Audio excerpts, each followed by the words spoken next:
Hi guys, and welcome to the channel. Hillbilly Military Modeling here, and this will be the final video of our current project, which is our Panzer Kampfwagen IV Ausf by Tamiya in 1/35 scale. We'll be doing the painting and weathering. So what we're going to do next on this project, we'll be using these pigments to weather and rust our exhaust system. So the first thing I do is I take a little bit of each and put it in this little pan palette of mine. And I have the brown oxide, the old rust, new rust, and natural iron oxide. So the first pigment that I've chosen, and I'm using water as a carrier here, is the natural iron oxide, which is a real black color. And that's going to represent high heat areas on the exhaust. And then I go to the first darkest rust color, which is the brown iron oxide, and I'm going to give everything a good coat over top of that enamel rust paint that I put on previously.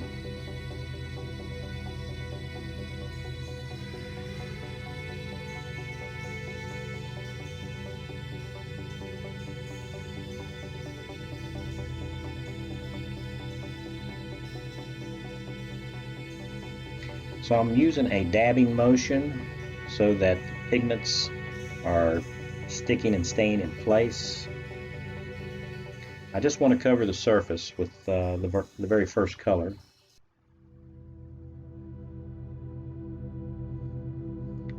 And don't forget to do the exhaust pipe as well.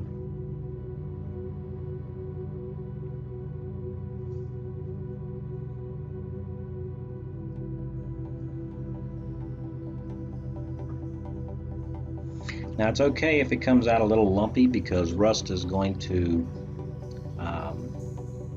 it's not going to be a very smooth finish, so that'll add extra texture. Now this is the second color, and I don't cover up everything that I've done before. I just put it in smaller areas. And that's pretty much going to be the theme with each additional color. As I get a lighter and lighter color, I cover less surface area with it.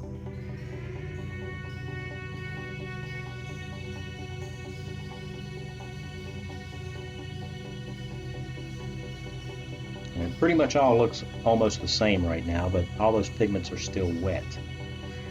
If you kind of scrub, then you will mix and blend the colors, and I don't want to do that yet. So I'm just dabbing the new colors on over top. And as you can see, that's dried out there with that second color, and it really shows up now.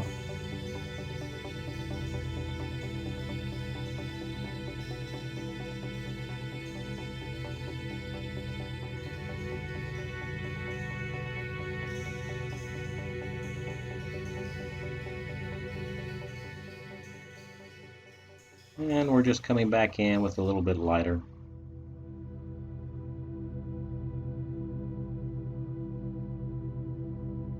So the biggest thing here for me is to try to not have this look uniform. We want it to look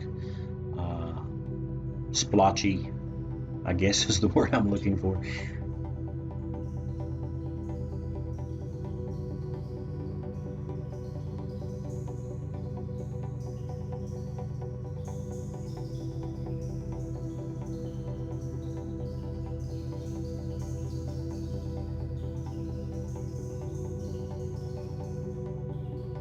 And the lightest color, the new rust,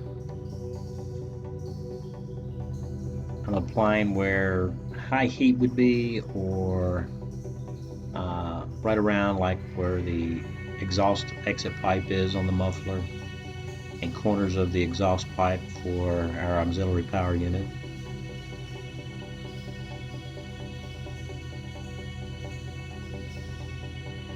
And we're going to come in with the natural iron oxide, which is a real black color. We used that very first, but we're going to use that again, simulate the soot.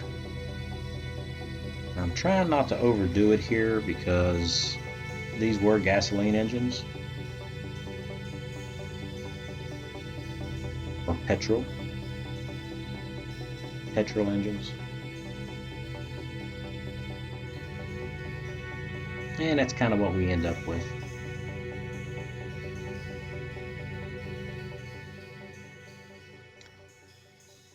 So next what we're going to do is we're going to use the brown iron oxide and have it really watered down, and we're going to put surface rust on these spare track shoes that we have.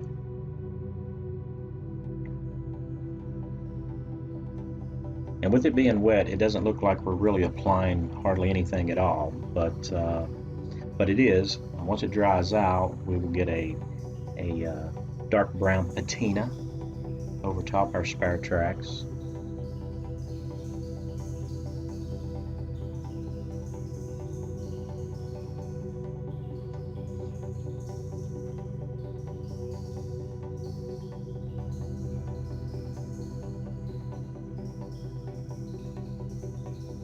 And using water as a carrier, we can come back and add more if we need it, or take a clean, wet, or slightly dampened paintbrush and remove anything that we don't want.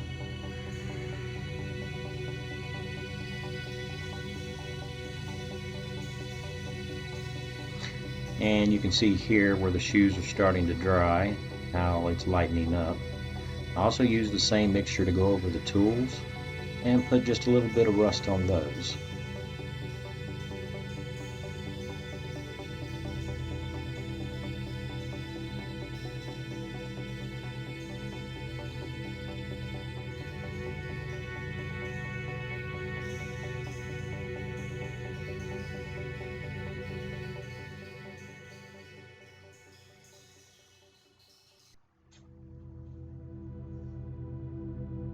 We don't want to forget about our slack adjuster wrench here.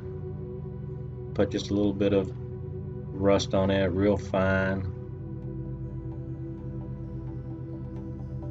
And we're going to do all the tools that way.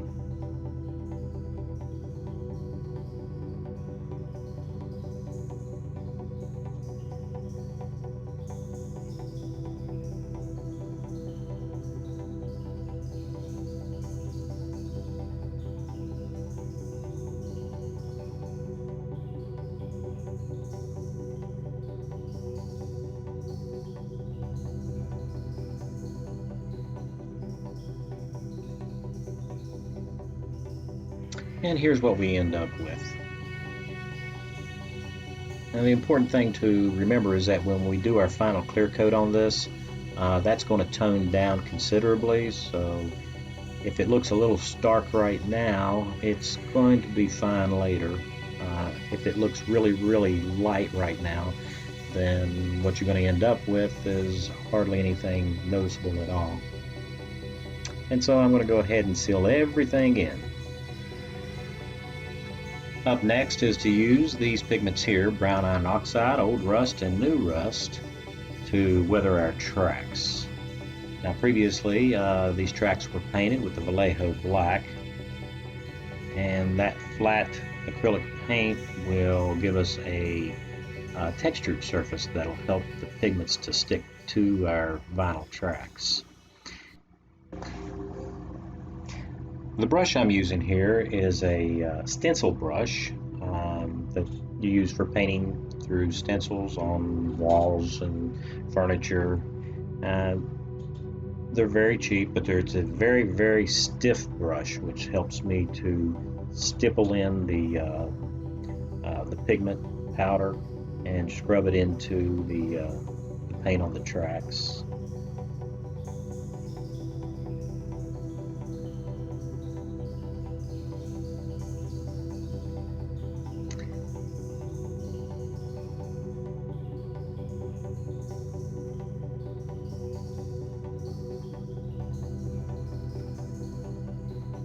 Now with the darkest color, we just want to cover basically everything that we can.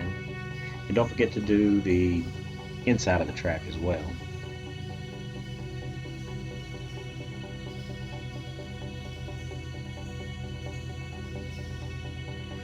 And after we're done with this, we're going to come in with the rust color, which is a little bit lighter, and we're just going to put it in various places. We're not going to put it in all over the place like we did the brown iron oxide. And then I'll come back in and in just a few areas put in the lightest color, the new rust that you see me doing here. And that'll give us a little bit of variety.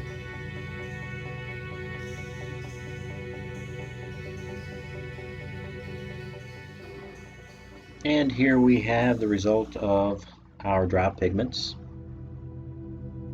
So next thing I do is I take the Model Master Flat Clear Coat and I seal my pigments in. And we're going to do some dry brushing with the Tester's Flat Steel. Now this is an enamel paint. And enamels seem to work a whole lot better and easier and more controllable than acrylics than what you're going to be able to achieve with an acrylic. The bottom track has been dry brushed and the top track is yet to be done. And all I'm going to do here is just to highlight each track shoe with the dry brushing technique to bring out the detail and to make it look like polished metal.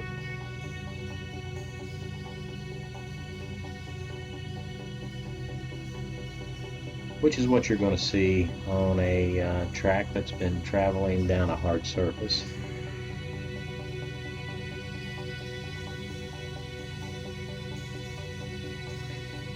Now the key to dry brushing is to have it as little paint as possible on your brush.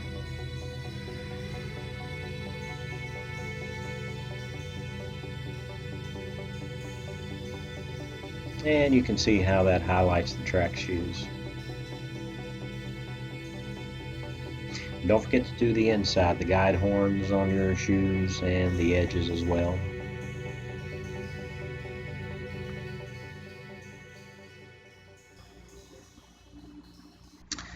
Now it's time to do our oil dot filter. I'm using titanium white, yellow ochre, and burnt umber. I've placed it on a cardboard strip to soak up the majority of the linseed oil. And you're going to want to leave this on the cardboard for 3 to 4 hours before you even start. You want to get as much of that linseed oil out as you possibly can. And so what I've done with a small brush is I've gone around and put these little dots all over the surface.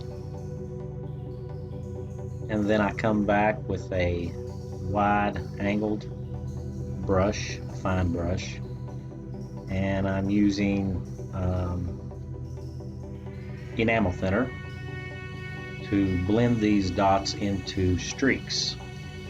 So on your vertical surfaces, like the sides of the turret, you want to go in an up and down motion because water will be running off, causing the streaking up and down, and also on slanted surfaces. Now if you have any flat surfaces, which we'll see later, I use a stippling motion on that.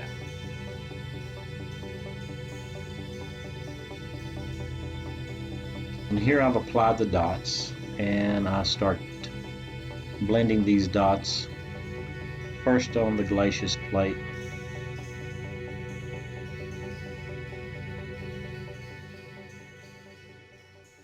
now you don't want to have too much enamel thinner on your brush, and clean your brush often. You don't want to lose the characteristics of those individual streaks, if that makes sense to you. And here I'm using the stippling motion. You need to do that on all of your horizontal surfaces, the flat surfaces.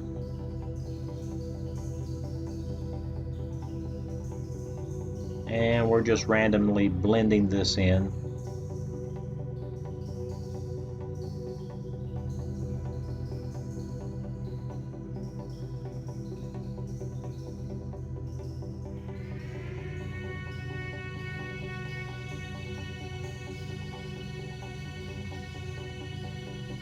Now you really don't know what you're going to end up with until after all the enamel thinner has dried.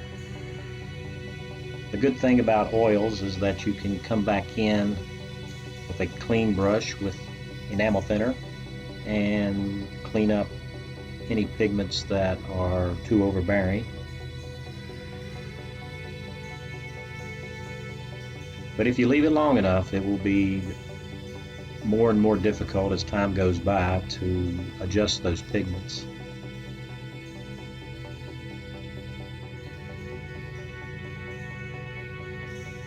And you can see I'm using up and down strokes on the curved surfaces and on the front fenders.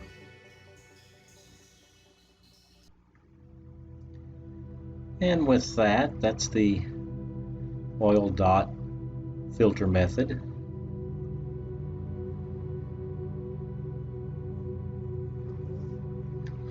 So I'd like to draw your attention real quick to that horrible rust color. We'll get back to that in a moment. But for now, we're going to do the Vallejo Thick Mud Acrylic, and we're going to put this around the bogies and the running gear. This is going to add thickness and texture for our mud. So like I said before, who knew that yellow ochre on gray would turn out to be surface rust? So that's kind of an interplay and interaction between colors there, and I have to go back and I have to clean most of that yellow ochre off the horizontal surfaces of the vehicle. It's just way too overbearing. Oh, sorry about the aspect ratio. I'll try not to do that again. But this is what it looks like with the thick mud applied.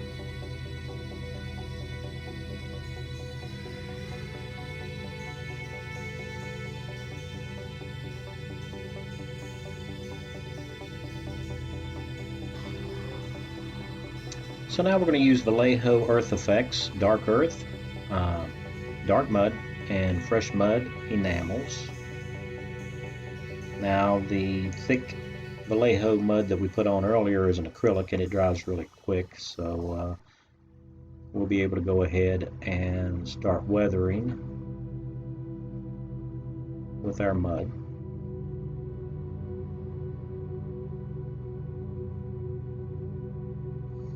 Now fresh mud is really dark, and I'm going to be using that to simulate oil and grease spots and leaks.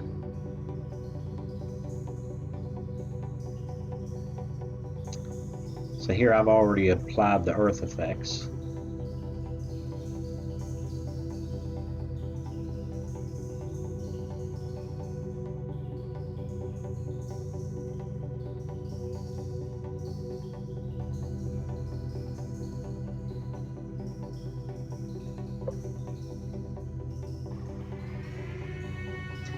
And now I'm coming back in with the dark mud, and I'm just outlining the adjoining areas between components. And these are areas where the mud would stay wet longer, so they're going to look darker. So this will help add an extra dimension.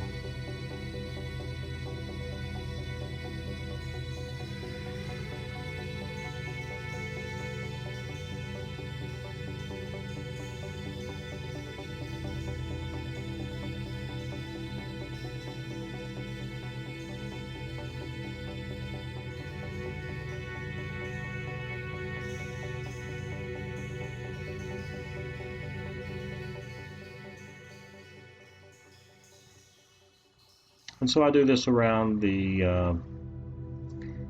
all the suspension components.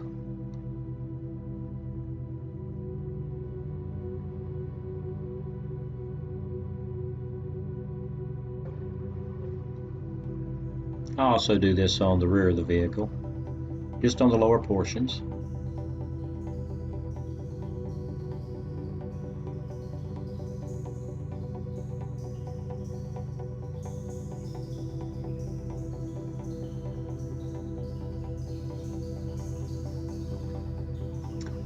So now I'm going to be highlighting the basket weave tread that's on the fenders with the tester's enamel flat steel. I'm using the dry brush method and just going over it really light. I just want to pick these out. This is where the crew members would be walking on the fenders and grinding off and polishing all the paint off of the metal.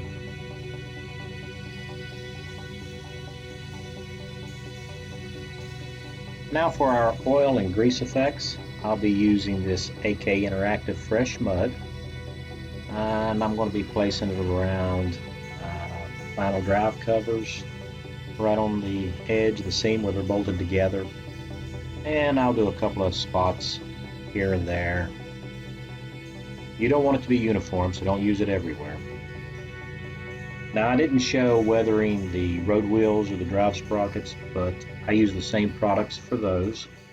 The ideal being that you want to keep everything as uniform as possible for the lower hull when it comes to your weathering.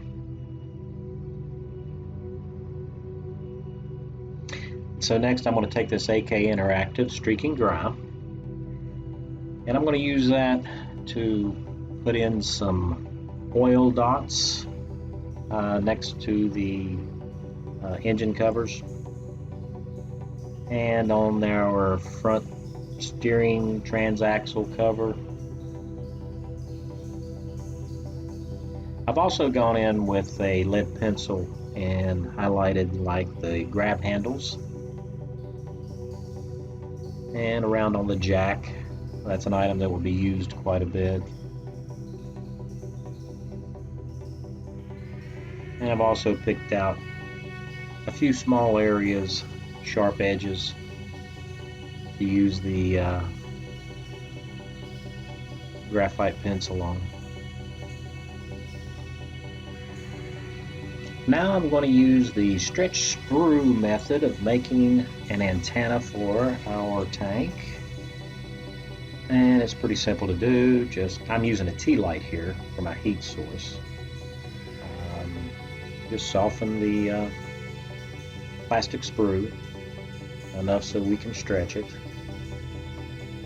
And I'm going to use the antenna guard for the antenna when it's folded down to get the appropriate size.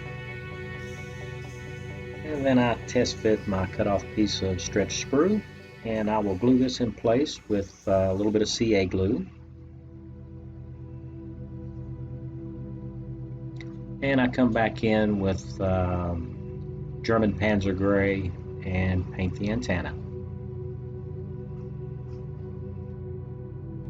So now it's time for the bucket. So what I'm going to do here is the hairspray chipping method. The bucket's already black where we painted it previously. And I painted it white. I used water and a soft brush to chip the paint on the bucket. And a little bit of scratches here on the bottom. And if you haven't used the chipping method, the hairspray chipping method before, maybe starting to use it on small items like this will give you an idea how it works. Now I did come in with some AK Interactive Streaking Grime, put it around the top rim and the bottom of the bucket, and kind of blended those and to give the bucket a weathered look. And that will wrap it up for this project. I hope that you guys enjoyed these videos as much as I enjoyed building this particular model. And here I'll let you take a look at what we managed to accomplish this time.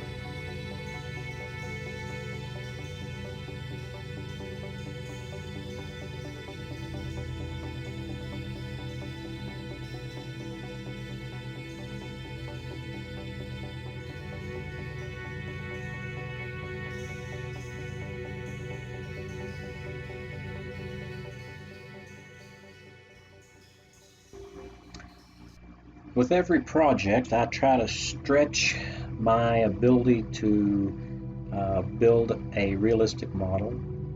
This time, it was the use of the dried pigments for the rust. and we'll see what we got on our next project.